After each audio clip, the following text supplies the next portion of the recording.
Good to check in with you guys today. Coming off the bye to find a way to get a win was the goal. Not necessarily the way we did it, how we envisioned it, but compliment our team, our guys, the resiliency to just keep battling. Huge performance from our defense, getting the 16th shutout in franchise history, and we needed every single one of those plays to overcome some of our struggles on offense and then ultimately find a way to put a drive together to get some points there at the end, and we got enough to get the win. A lot of things that we need to improve on, consistently still pushing here towards the Final Four stretch of the season and solidifying our place, hopefully, in the playoffs, and there's a lot of work to be done to get that done. But want to definitely highlight Brian Flores and his staff and all of our defensive players. Did so in the locker room after the game. So proud of those guys, the way, not only how they played, not only what they did in between the white lines, but just what they mean to our team and how they handled the type of day that it was, and just continuing to press onward and really limiting an impressive skill group of players that the Raiders have, and kind of coming off the bye for them as well. Just a really, really impressive performance. Want to highlight Nick Mullins for his ability to come in the football game and execute the way he did. Did get some limited reps in practice, but Nick has always been a guy that can be prepared and ready in those critical moments when called upon, and he demonstrated it again yesterday. As we move forward in the week, we'll make a decision on the starting quarterback. We're in the process of solidifying that as a staff now. We'll inform the players and then ultimately make an announcement here in the next couple days here. We'll let you guys know. As far as injury updates from the football game, Justin Jefferson, in his chest injury, out of precaution, did go to a local hospital and get some procedural tests done just to rule out any possible internal complications that could come from a hit like that. All of which we're able to rule out any of those things. And I consider Justin day to day with a good chance to hopefully be with us playing on Saturday in Cincinnati. Brian O'Neill's ankle injury, as tough as Brian is trying to come back in the football game, he was unable to do that.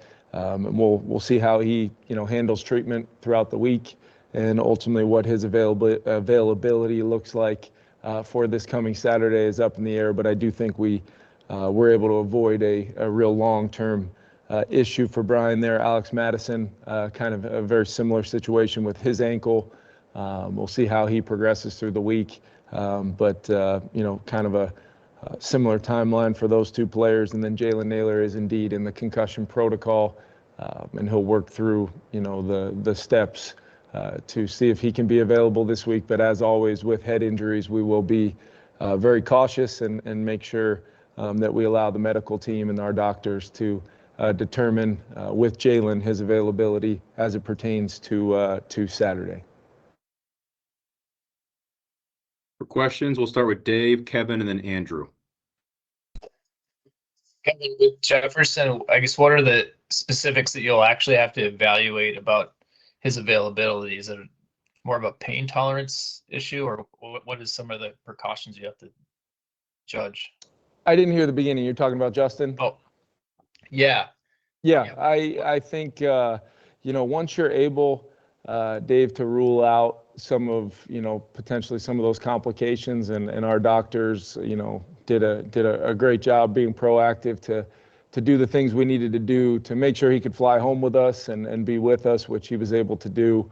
He's doing pretty well today. And it's just a matter of continuing to monitor any, potential things that could arise. But, what he's like from a standpoint of his ability to get some, preparation in throughout the week and feel comfortable and ready to go for Saturday will be determined, as we go here. Yeah, Kevin, as you work through the quarterback decision, what's the process there, and under what circumstances would it not be Nick on Saturday in Cincinnati? Yeah, the process, Kevin, is a little bit more, of making sure we go through a full evaluation of all the plays from yesterday. And then it's a matter of just, the dialogue with the staff and making sure everybody understands really where I would like to go with the decision, and then the communication with the players. We got back late last night and have been in that process today. It's just a little early for me to announce that, but I feel like we're on our way to making that decision rather shortly here. Hey, Kevin, I think you guys have had 9 different offensive linemen start for you. Is there any update just on Ed Ingram's health, and what factor has the rotation there at O-line just been on the offensive turmoil here? Yeah, I think, it's always easy to start when you lose your starting quarterback, but then you start getting into the particulars of the different groups we've played up front. Obviously the loss of Justin for a significant portion of our season, and then only having him for 14 plays yesterday. Then you look at losing Brian O'Neill, in a game where there was a significant, one of the premier players in football, lining up quite a bit over there on that right side. So having to kind of, there's a lot that goes into it to make sure, whatever it says on the call sheet is one thing, but trying to overcome the loss of the player you built a lot of the plan around in Justin, and/or having to make some adjustments on the fly. But I did think David Quessenberry stepping in once again, giving us some really quality snaps and some great effort, knowing the circumstances that it was. I thought Blake Brendel played, a very, very good football game at the right guard spot, considering, he hadn't had much time in there this year. And then as it pertains to, Dalton being able to work through kind of an ankle there at some point and really refused to come out of the game and go back out there. I want to give him a lot of credit for that. As it relates to Ed, it's just going to be a day-to-day process. I see a good chance that we have him this week, but don't want to get ahead of myself. It'll take him, able to get back on the practice field and get some significant work in, so that he can have confidence going into Saturday that, we feel good about him being available. Mark, Ben, and then Matthew. Yeah, Kevin, just talking about that 16th shutout in team history, I was wondering, as you look back at the game, is there maybe one play that best exemplifies, all 11 defenders, really, had Flores having them play as one, where every assignment's locked down, where you kind of step back and realize what you have defensively right now?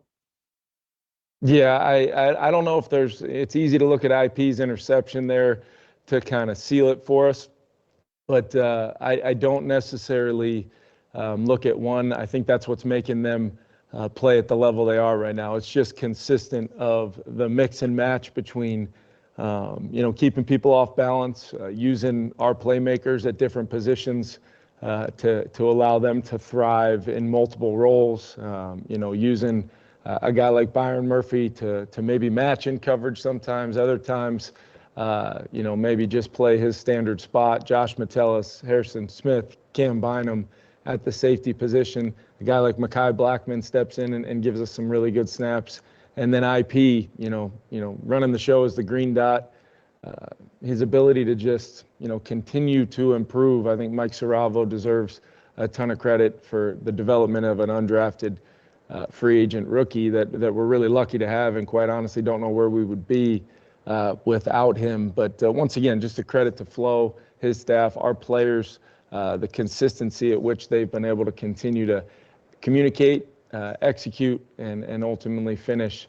But you're right, that was a feel of, kind of that all 11, Mark, that I felt in the game. And there were some critical plays where you felt 3 or 4 Vikings showing up to make a critical tackle on a 3rd and short of the first down, forcing, their quarterback out of the pocket to force some throwaways or an intentional grounding. And then the ability to get the ball out, on some plays that had a chance to be completions, and get us to 4th down and continue to kind of play that field position, kind of messy game that it was. Just total credit to our defense, and, really a season-defining performance by them to, allow us to get to our 7th win and continue to put ourselves in position to have a lot to play for out in front of us. Kevin, I wanted to ask you about the running game. And you talked a lot over the last few weeks about really needing, I guess, more efficiency from all 11 players in that phase of the game. How has that looked to you over the last couple of weeks, and specifically with Madison? What have you seen from him here in the last couple of weeks? Seems like he's been a little more efficient overall. Yeah, I thought Alex had some really good runs yesterday.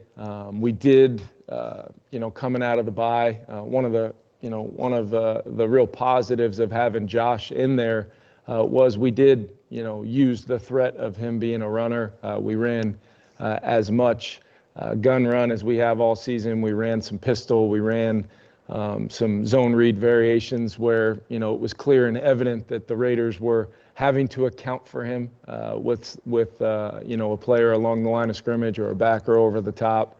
And what that allowed us to do was when we did get some really physical work up front in our combinations on those interior down linemen, it allowed us to get some downhill runs, some vertical runs where we were going to churn out 4 or 5 yards. Alex ran through some tackles there for a couple nice explosive +10 type hits. And we really needed those plays, on a day where, we just weren't able to make, we had 3 or 4 ops in the first half in the pass game that could have been some explosives that maybe get you going. We really relied on the run game. We converted on some third downs with a couple runs, quarterback run, Alex running it, or Ty running it on a 3rd and 3 or 4, I believe. So, when I look at it, I think the run game was incredibly efficient. It allowed us to, where we weren't as effective, on those early downs, generating some explosives in the pass game. The run game still allowed us to stay manageable for the most part when we could avoid penalties and at least flip the field at the very least and try to, continue to fight that tug of war for field position in a game like that. Because when your defense is playing that well and you're able to not turn the football over offensively, you give yourself a chance, regardless of how messy it's been on offense and the things you're trying to overcome and trying to find the execution when you need it. As long as you continue to battle the field position and not turn it over, you're going to give yourself a chance to win a game. Hey, Kevin, you talked about yesterday after the game just having some things in the game plan that tried to work specifically to Josh. I guess how would you evaluate how you were able to implement those things, or was that kind of blown up when Jefferson went out? No, I think those things really pertain to, utilizing the shotgun, a little bit more, some of those gun runs, trying to find some variations of those runs that maybe we would normally run under center, trying to get our guys comfortable with the element of the gun run with Josh as a particular part of the play, as a potential, pull type of read situation. In the pass game, you're trying to stay efficient and then work some of those, maybe plays where you can move him off the spot. We utilize the keeper game on some plays. But in the end, in this league, you do need to still drop back and throw the football, and especially to maximize a guy like Justin Jefferson coming back into our offense.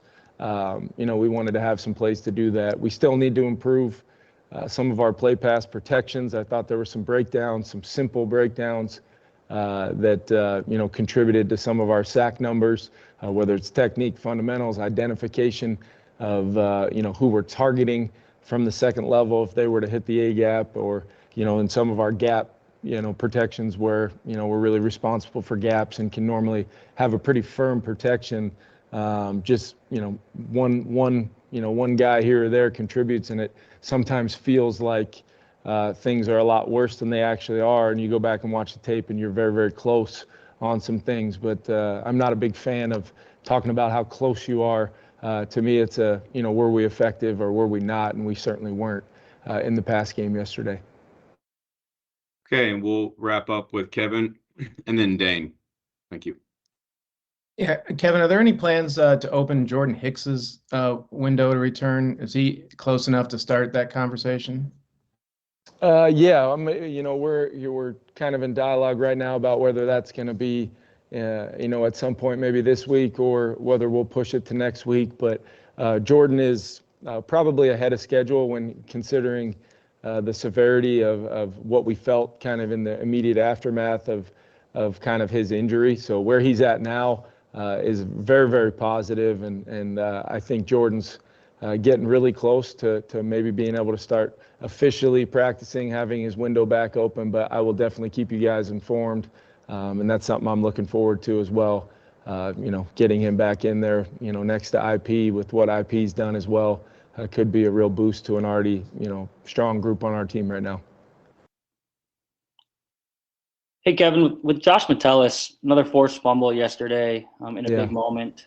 If you think back, when did you kind of know or start to realize he was going to be an every down defensive player for you guys and really never leave the field?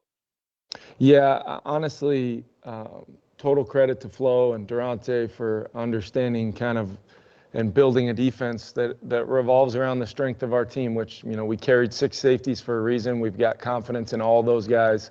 But I can think back to some early conversations, really when Flo stepped foot in this building for his interview where we were talking about personnel. And I thought about some of the versatile safeties and whether they're playing a linebacker position, safety, nickel, whatever it is. I thought about some of the guys he's been a part of coaching either in New England or down in Miami. And I just envisioned Josh finding his way on the field, whether it be in certain personnel groupings or certain down and distances. What it's really morphed into has been he's a major part of our defensive scheme every week. His versatility, both in the run, the pass, his ability to tackle, his ability to get the ball out. He's got a knack in our defense for being not only able to make the plays, but he's consistently able to be in the right location, communicate at a world-class level.